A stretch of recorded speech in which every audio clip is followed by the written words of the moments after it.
Hello friends, दुआ classes पर आपका स्वागत है।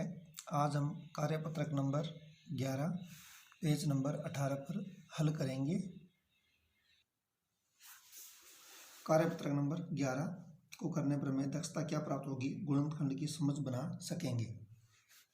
अब बॉक्स में संख्या लिखें, यानी 1 को किस संख्या से गुणा करें कि 28 प्राप्त हो, तो हमें 28 से ही गुणा करना पड़ेगा। अब है 2 को किस संख्या से गुणा करें कि 28 प्राप्त हो, तो हमें 2 को 14 से गुणा करना पड़ेगा। 4 को किस संख्या से गुणा करें कि 28 प्राप्त हो, हमें पता है 4 को 7 बार गुणा करेंगे तो 28 प्राप्त होता है, या 4 का पढ़ा 7 बार बोलेंगे तो 28 प्राप्त होगा। इसी प्रकार किस संख्या को 7 से गुणा करने पर 28 प्राप्त होगा, तो 4 को। नेक्स्ट है किस संख्या को 9 से गुणा करने पर 72 प्राप्त होगा, 8 से। अब है 6 को किस संख्या से गुणा करें कि 2 संख्याओं से जिससे 72 प्राप्त हो। अब हम यहाँ 6 को 6 से भी कर सकते हैं। 6 को 6 से किया तो 36। 36 को किस संख्या से गुणा करें कि 72 प्राप्त हो, तो यहाँ आ जाएगा 2। ऐसे ही किस संख्या से गुणा करें, किस संख्या को 4 से गुणा करने पर 72 प्राप्त होगा, 18। इसी प्रकार यहाँ एक संख्या आएगी जिसको गुणा करने पर इन तीनों को 72 प्राप्त होना चाहिए, तो हम 3 को 2 से गुणा किया तो 6। 6 गुणा 12 यानी 12 गुणा 6, 12 6 72। इसी प्रकार यहाँ हमें 84 प्राप्त करना है, और किसी संख्या को 7 से गुणा करने पर, या किसी संख्या को 7 से गुणा करने पर 84 प्राप्त होगा, तो वो है 12। अब हमें यहाँ संख्या चाहिए कि 2 को एक संख्या से गुणा करना है, फिर तीनों को गुणा करने पर हमें 84 प्राप्त होना चाहिए, तो हम 2 को 14 से गुणा करते हैं। 14 2 28, 28 को 3 से गुणा करेंगे तो 84 प्राप्त होगा। इसी प्रकार हमें 4 को 3 से गुणा करेंगे 12, 12 को फिर 7 से गुणा करेंगे तो 84 प्राप्त होगा। यहाँ 7 को 6 से गुणा करेंगे, 7 6 42, 42 को 2 से गुणा किया तो 84 प्राप्त हुआ।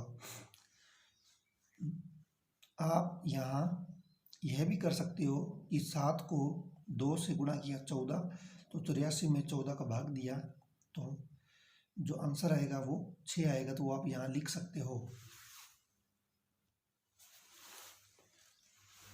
2 नंबर को हल करेंगे। संख्याओं का गुणनखंड पेड़ पूरा करें। जैसे आपको इस संख्या दे रखी है 27, 27 के टुकड़े होंगे या गुणनखंड होंगे 9 और 3। 9 और 3 को गुणा करेंगे तब हमें 27 प्राप्त हो रहा है। फिर यहाँ 9 के 3 गुणा 3, और यहाँ 3 के 3 को 1 से गुणा करेंगे तो 3। इसी प्रकार आपको ये पेड़ पूरा करना है। 32, 32 में किस संख्या से गुणा करेंगे, यहाँ लिखेंगे 8, यहाँ 4। 8 को 4 से गुणा करेंगे तब क्या प्राप्त होगा, 8 का बड़ा 4 बार बोलो, 8 चौके 32। अब हमें 8 का भी गुणनखंड करने हैं, तो यानी 8 कैसे प्राप्त होगा, 2 को या 4 को 2 से गुणा किया, और यहाँ 4 2 को 2 से गुणा किया, तो हमें ये संख्या 32 प्राप्त हो जाएगी। अब हम यहाँ गुणा करके देखते हैं। 4 को 2 से गुणा किया तो 8, 8 को 2 से किया तो 16, 16 को 2 से किया तो 32 प्राप्त हो रहा है, यानी अपना आंसर सही है। इसी प्रकार 72 को 72 के हम टुकड़े करेंगे या गुणनखंड करेंगे तो 12 का पहाड़ा यानी 6 बार बोलेंगे तो हमें प्राप्त होगा 72। 12 को 6 से गुणा करेंगे तो 72 प्राप्त हो रहा है। और 12 हमें कब प्राप्त होगा, जब हम 3 और 4 को गुणा करेंगे तो 3 और 4 को गुणा करेंगे तो 72 प्राप्त हो रहा है। इसी प्रकार 6 के टुकड़े 2 और 3, 2 को 3 से गुणा करेंगे तो 6। अब हम गुणा करते हैं, 3 को 4 से गुणा किया तो 12, 12 को 2 से गुणा किया तो 24, 24 को 3 बार गुणा किया तो 72 प्राप्त होगा। 3 नंबर को हल करते हैं। नीचे दी गई संख्याओं के सबसे छोटे समान गुणनखंड लिखें। जैसे 3 है वो 1 के पहाड़े में भी आता है और 3 के पहाड़े में भी आता है, तो इसके गुणनखंड हो गए 1 और 3। और 8 वो 1 के पहाड़े में, 2 के पहाड़े में, 4 के पहाड़े में और 8 के पहाड़े में आता है। इसी प्रकार हमें 4 का निकालना है तो 4 1 के पहाड़े में, 2 के पहाड़े में और 4 के पहाड़े में, और 6 1 के पहाड़े में, 2 के पहाड़े में और 3 के पहाड़े में आएगा। अब हमें इसमें छोटे समान गुणनखंड निकालने हैं। नहीं, सबसे छोटे और जो समान हो, तो ये 1 1 है वो इसका आएगा 1, दोनों में 1 1 आ रहा है, तो सबसे छोटे समान गुणनखंड है। इसी प्रकार 3 के 1 और 3, 7 में 1 और 7, इसमें भी जो छोटा गुणनखंड है वो है 1। 6 और 8 में 6 का 1 2 3 और 6, 8 1 2 4 और 8 के पहाड़े में आते हैं तो 1 2 4 8 हो जाएगा। सबसे छोटे समान गुणनखंड जो दोनों में आ रहे हैं वो 1, क्या होगा, 1 होगा।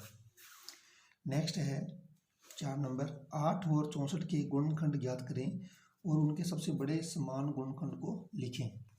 हमें 8 का निकालना है तो 1 2 4 और 8।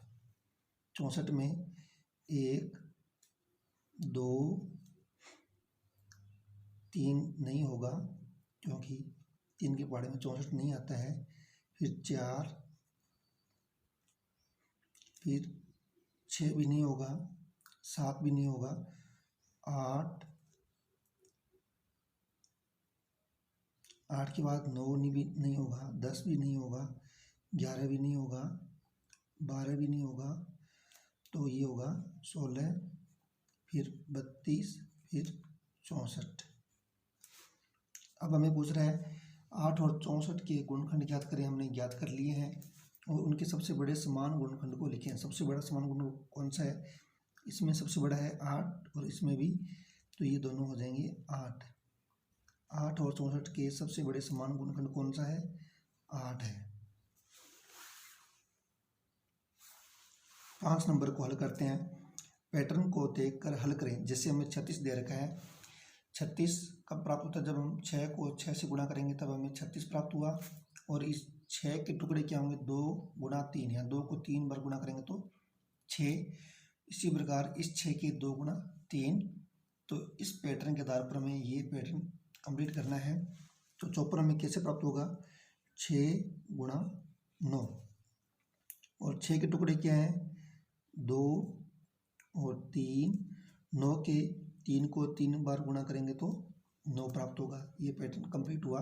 तो हम गुणा करते हैं, 2 को 3 से गुणा करेंगे 6, 6 को 3 से गुणा करेंगे तो 18, 18 को 3 से गुणा करेंगे तो 54 प्राप्त हो रहा है। इसी प्रकार ये 75 है, 75 हम करते हैं 15 गुणा 5, 15 के टुकड़े करते हैं 3 गुणा 5, 5 का क्या होगा, 1 गुणा 5। ये हमारा कंप्लीट हुआ। 3 को 5 बार गुणा करेंगे 15, 15 को 5 से गुणा करेंगे तो 75, 75 को 1 से गुणा करेंगे तो 75 प्राप्त होगा। यानी अपना आंसर सही है। धन्यवाद दोस्तों। आज हमने कार्यपत्रक नंबर 11 पेज नंबर 18 को हल किया।